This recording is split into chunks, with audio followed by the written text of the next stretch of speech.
네, 한 주 동안 떠들썩했던 사건, 사고들을 짚어보는 그런 시간입니다. 배프의 촉 시간인데요. 오늘도 척하면 촉이 온다는 배상훈 프로파일러와 함께하겠습니다. 어서 오십시오. 안녕하세요. 네, 지난해 행안부 경찰국 신설에 반대하면서 전국 총경회의를 주도했다가 정직을 받고 최근에 경남경찰청 팀장으로 발령이 난 류사명 총경 결국 사직한다고 밝혔습니다. 본인은 보복성 인사, 징계성 인사 도저히 더 이상 참을 수 없다. 내가 이번에 보직으로 받은 그 직은 이미 내가 2년 전에 다 했던 그보다 더 높은 직에서 수행했던 일이고 지금 나를 총경회의를 주도했다는 이유로 이렇게까지 나락으로 떨어뜨리는 건 도저히 참을 수 없는 상황이다. 이런 얘기를 지금 했습니다. 류총경 경찰청 앞에서 기자회견을 열고 이런 말도 했죠. 파면될 줄 알았는데 그래도 사표를 쓸 수 있게끔 배려해줘서 고맙다. 난 이제는 유튜브의 길을 가겠다. 이런 얘기 했습니다. 경찰국 신설에 대한 의견을 수렴하기 위해서 모였다는 이유로 강등에 가까운 보복성 인사가 이어지고 있다는 이유가 이번에 이 류사명 총경의 행보를 결정짓게 된 계기였는데요. 112 상황팀장이라고 한 자리를 지금 가라는 거잖아요. 예. 이게 경장급 자리거든요. 경정급. 경정급. 예. 예, 경정급 자리거든요. 이거 명백하게 보복 인사다. 이렇게 좀 얘기를 하는데 류 총경 주장에 따르면 작년 총경회의에 참석했던 수많은 총경들 대부분이 다 지금 물 먹었다. 예, 그렇죠. 맞아요? 예.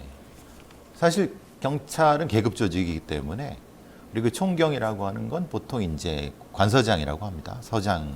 그러니까 일종의 지휘관이죠.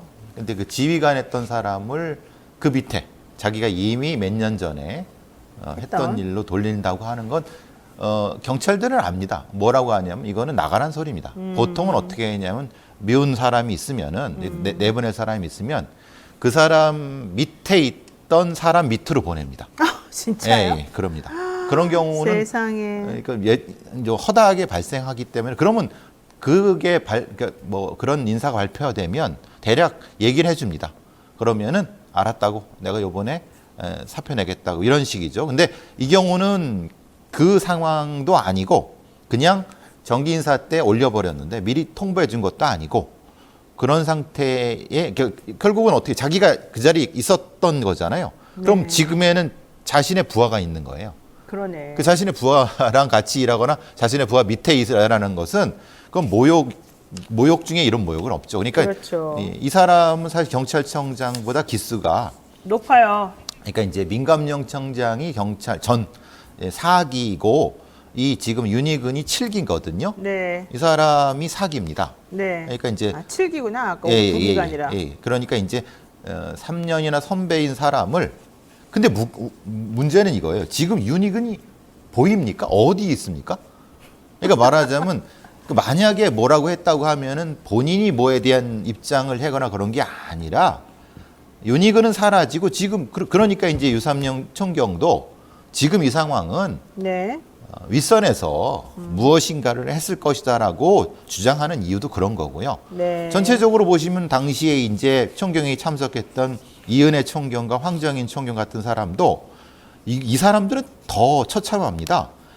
경감급, 그러니까 두 계급 아래쪽에 경정도 아니고 있는 경감으로. 그러니까 무궁화 2개죠. 지금은 4개의 사람을 2개짜리로 예를 들면 경찰 인재원 교육행정센터장, 경찰 수사연수 교무계장 이 자리가 실제로는 2개, 3개인데 이게 왜 중요하냐면 아까 말씀드린 똑같습니다.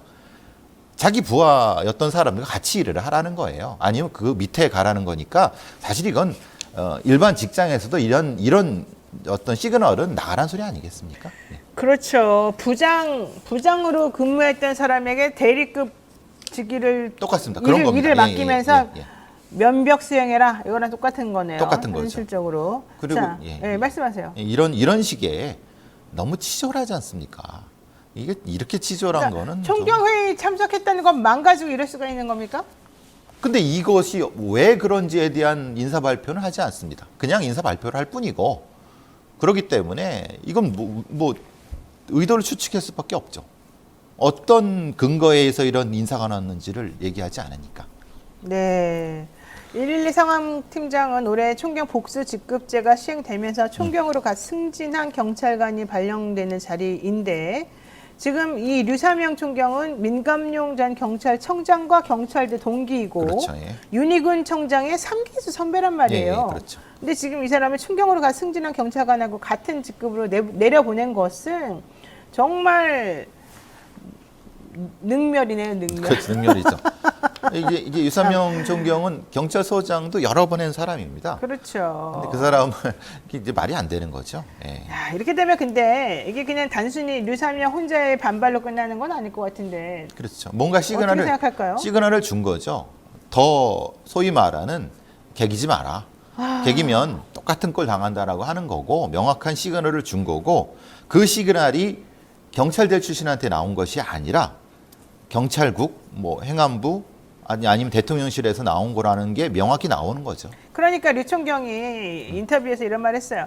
보복 인사의 배후에는 이상민 장관이나 이상민 장관의 윗선이 있을 거다. 네. 즉 그게 바로 대통령이나 아니면은 네. 이상민의 의사에 의해서 결정을 걸 거다. 이런 얘기예요. 국무총리나. 왜냐하면 총경급은 대체적으로 전례상 대통령의 사인이 있어야 됩니다.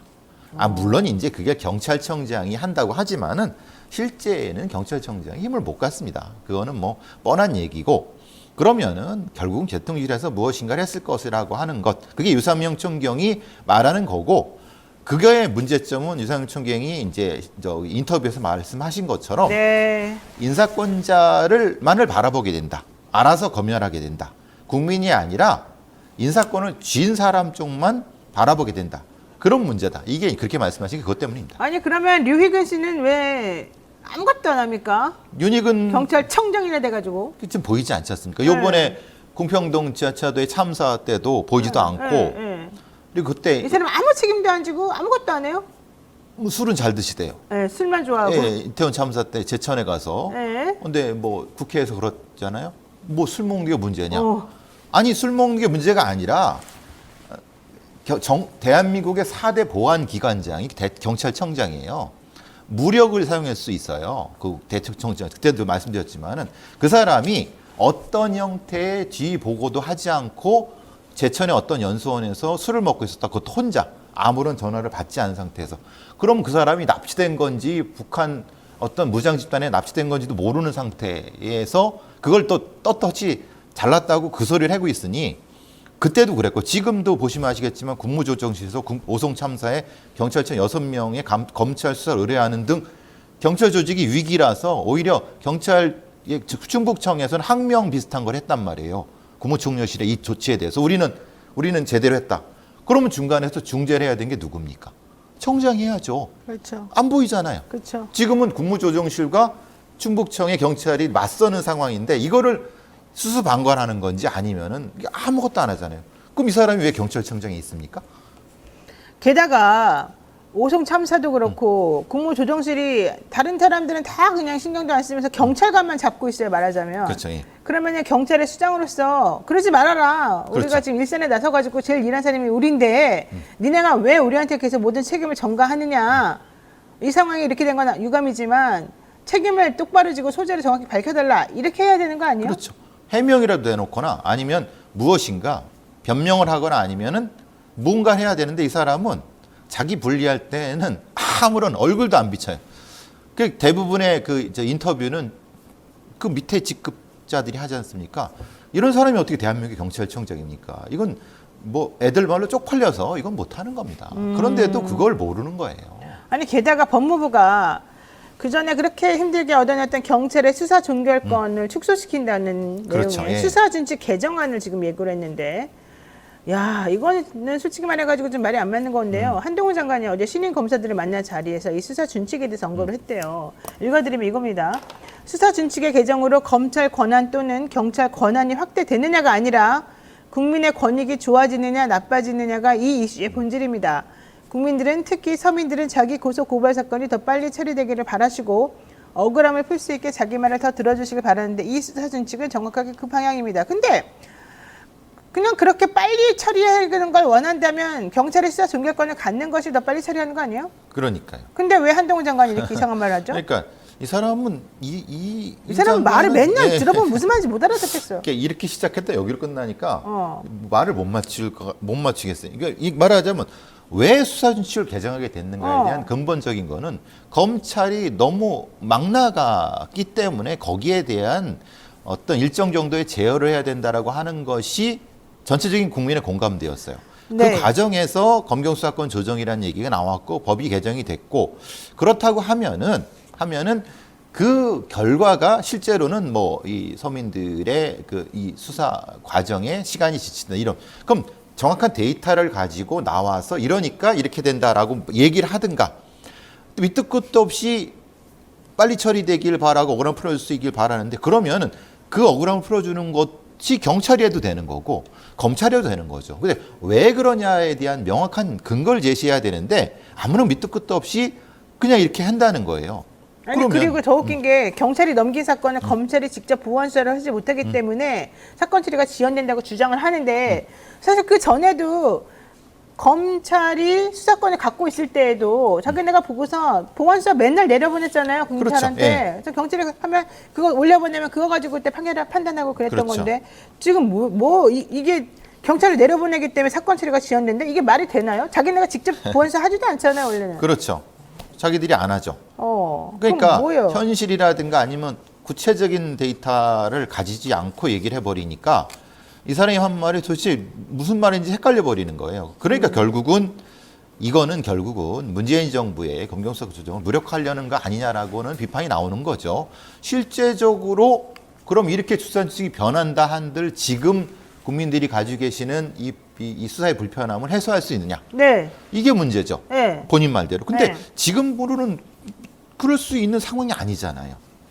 근데 일단 수사가 엄청 오래 그러니까 늦어지긴 해요. 지체되긴 그렇죠. 예, 해요. 맞아요. 지금 근데 그게 반드시 경찰에게 무슨 권한을 줘서인지 아니면 검사들이 일부러 한번 어쨌든 올라갔다 내려오고 경찰이 검찰에 넘긴 이후에 처리를 안 해서 그러는 건지는 확인을 해봐야 되는 건데. 그러니까 구체적 데이터가 없는 거예요. 아무런 것도 없이 그냥 무조건 경찰 때문이다 이렇게 얘기하고 있단 분명히 말이죠. 지금의 검경수사권 조정에서 경찰의 준비가 부족했다는 분명히 인정합니다. 네. 그러고 당연히 그것이 일정 시간이 걸린다는 것도 다들 알고 있는 상황이에요. 네. 그러면은 지금의 경찰의 수사 역량을 좀 높여주는 방향도 해소의 방향 중에 하나죠. 네. 그럼 여러 방향을 같이 다각도로 모색하는 과정에서 이 대안이 나와야 되는데 그게 아니라 기존으로 돌려버린다는 거잖아요.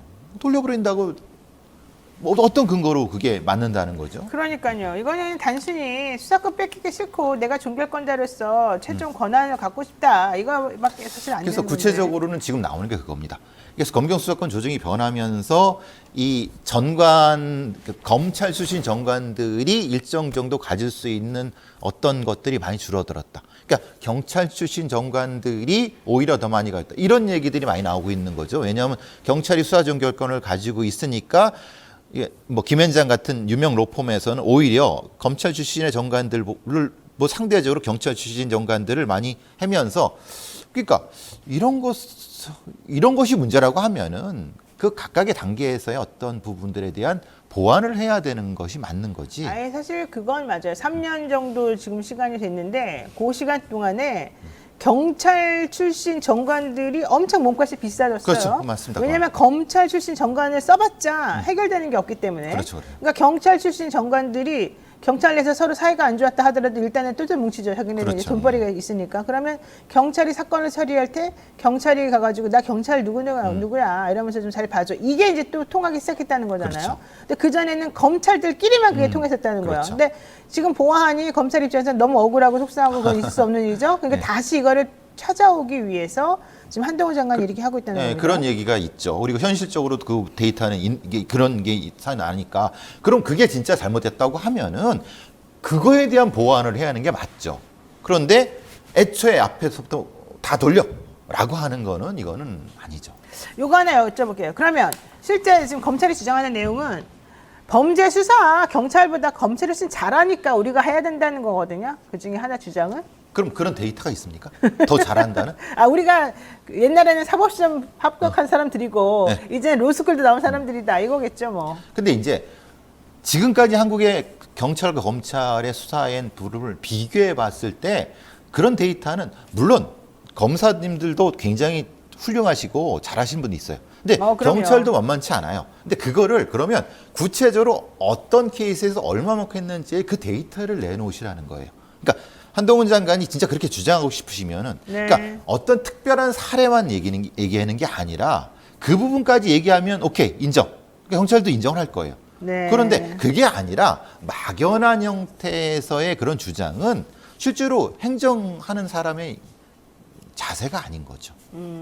자, 최근에 현직 판사가 출정 중 성매매를 하다가 적발이 돼서 논란이 됐습니다. 해당 판사는 적발 뒤에도 재판을 계속했는데 뭐 성매수 이틀 전에는 성인지 교육까지 수강했다고 전해지고 있죠. 이거 어떻게 됩니까? 이게 특권을 가진 사람들이 가지고 있는 묘한 이 일정 정도의 일탈 심리가 작용했다고 보거든요. 네. 생각해 보시면 제주지검장 출신의 변호사 아시다시피 그 사람도 그렇고 네. 뭐 예전엔 로스쿨이고 아니 예전엔 저기 사법연수원이고 로펌 다닌 사람들이 이런 걸 했는데 이해가 잘 안 됩니다. 그래서 왜 그러냐 했더니 본인이 이런 얘기를 합니다. 너무 긴장된 어떤 스트레스 때문에 그런 것이 이렇게 넘어졌다라고 하는데 저는 사실 그것보다는 이 사람들의 성인지 감수성 교육 자체, 그러니까 그 차이가 문제가 있는 것 같다. 이런 사람들은 뽑으면 안 된다. 미리 걸러낼 수 있는 방법이 좀 필요하다는 생각을 합니다. 그런데 이제 이게 어떻게 걸리게 되냐 알아봤더니 경찰이 함정 수사를 했다 내지는 제보를 받고 그 오피스 주변 호텔 주변에서 잠복해 있다가 가서 그 여성에게 접근해서 남성의 신원을 파악했다 뭐 이런 얘기 좀 있어요. 뭐 제가 아는 정보는 그거가 아니라 경찰들은 정보원들이 많습니다. 그러니까 이제 기억나실 겁니다. 그 강남에 어떤 사람들이 뭐 몇만 명의 그 정보를 가지고 있죠. 전화번호를 가지고 있다. 그 중에 일부는 경찰 정보원일 가능성이 높습니다. 그 여성들이 오히려 아니 그 소위 말하는 뭐죠? 포주들이 그러니까 보도방 뭐라고 부르든 걔네들이 그 일부가 그러면 이제 실적을 위해서 해주는 예, 그렇죠. 거야? 실적을 사실 그런 거죠. 실적을 주고받는 경우도 지금 이 사례는 아니지만 있을 수 있습니다.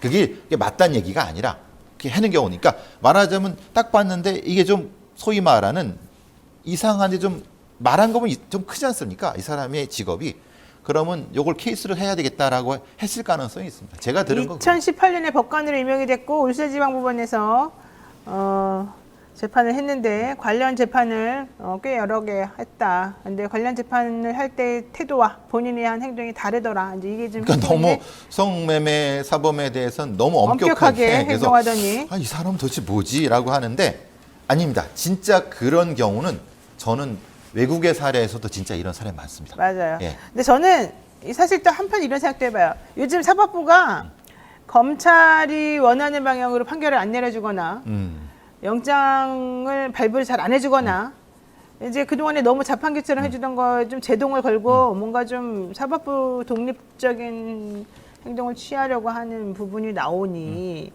전국 운영에 힘들다라고 한 얘기를 검찰 고위급 출신들이 막 했어요. 그동안에 우리들에게.